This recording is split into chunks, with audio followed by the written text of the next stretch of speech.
And we are back and live, ladies and gentlemen. Unfortunately, it looks like I don't have any audio on my game, so everything is just going down the tubes. But we're back live for Division One action, and yeah, I literally can't hear a single thing. So it's a little Hit the interesting being in the party chat right now. just to give you a little heads up on that, if it's similar to what I get, if you hit the options button, pull Oh, up that we're menu, and back. then back back out, We and have you should be good noise, to go. and I'm Awesome. hearing the noise of her cutting some grass there at the beginning of the Lacombe, trying to get out of the way of the McLaren right there.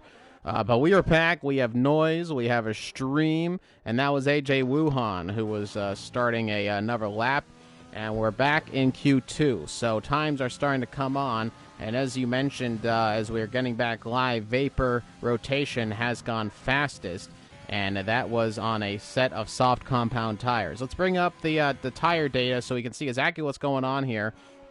Ferg has a medium tire set on, but we have to mention that those times are not there's not a lot of times on the board, so there's still plenty of time to set a time, and I suspect some drivers on the medium tires are going to start to fall down the order a little bit unless they have a godly time instead of 141s. And a Vapor rotation immediately retires, so he's pretty confident with himself. Yeah, I mean, with a 141.3 that he set, at the time it was basically 7/10 faster than the second quickest time. Jamie 1 did set something a little bit quicker on those softs, but still right around 3/10 slower than the time set from rotation.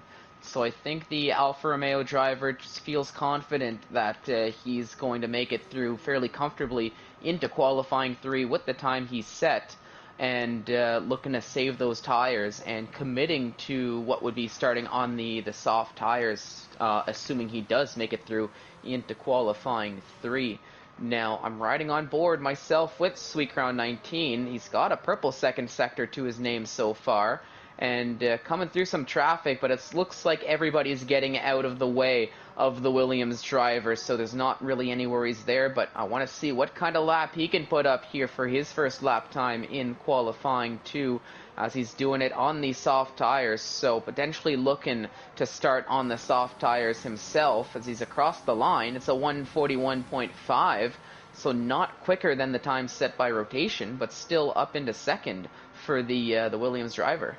Not necessarily looking for fastest times here in Q2. I mean, you really just want to get into the top 10, pick the tire that you're going to go on, and then have a very nice in-lap, if not to ruin the tires coming back in, because Belgium is a very high-deg track, and as you can see, Sweet Crown 19 is taking his nice, sweet time coming around the track, though he is also giving some slipstream to his Williams teammate, Josh 2, who is on a timed lap right now, so a little bit of strategy call from the Williams outfit. Sweet Crown 19 giving plenty of slipstream to his teammate, and that is going to allow Josh 2 to set the fastest first sector there in his first timed lap. Plenty of slipstream down the Camel Straight. A little wide coming out of the turn right there. I believe that is the no-name corner that is now Ix, which is a little bit ironic, being my name, of course. Jackie Ix, a Belgium driver. Josh 2 coming through Sector 2, having some moments here in commentary right now as I have to get back into the mindset, but coming towards the end of Sector 2, we will see what he can do, and it is going to be fastest in Sector 2, looking pretty good for Josh 2, and this is not supposed to be a rhyming series, but it is happening right now. Josh 2 looking to put his Williams up into the top step of the Q2 timing boards and make it a 1-2 into Q3, and there is just way too many numbers being thrown up right now. Nonetheless, Josh 2 is going to come across the line. What is the numbering of times he's going to set? It's a 141.304, and that is fastest on track, and it's actually actually that drops Sweet Crown 19, of course, down to third as rotation splits the two up. Yep, and Nathan JB crossed the line a little bit earlier, put himself up into P5, which knocked V-Mark, who set a time recently, down to 6. Now, I'm looking here at the Haas drivers. It's Feral Fury and your own Visser. Feral Fury invalidated his lap on the last lap, but still stayed out and gave a little bit of a slipstream to his teammate of Jeroen Visser before sending him on his way around the lap. So similar to what we saw the Williams team do, the Haas team is bringing in a little bit of team play as well. We know Jeroen Visser is a fast driver. He had a very strong outing last week, looking to ride that momentum himself for another strong showing.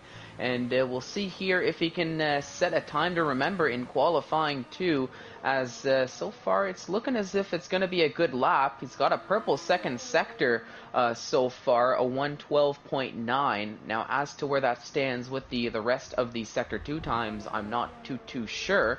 But it's looking to be a pretty good lap for the Haas driver, as he's only got a few corners to go before he crosses the line and reaps the fruit of his labor.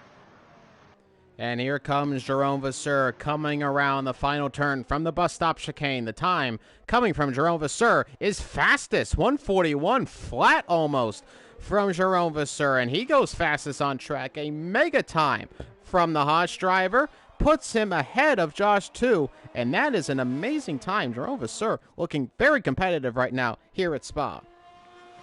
Yeah, and it goes to show a little bit about how much different that slipstream can make down the very long Kemmel Straight, because I know between himself and Feral Fury,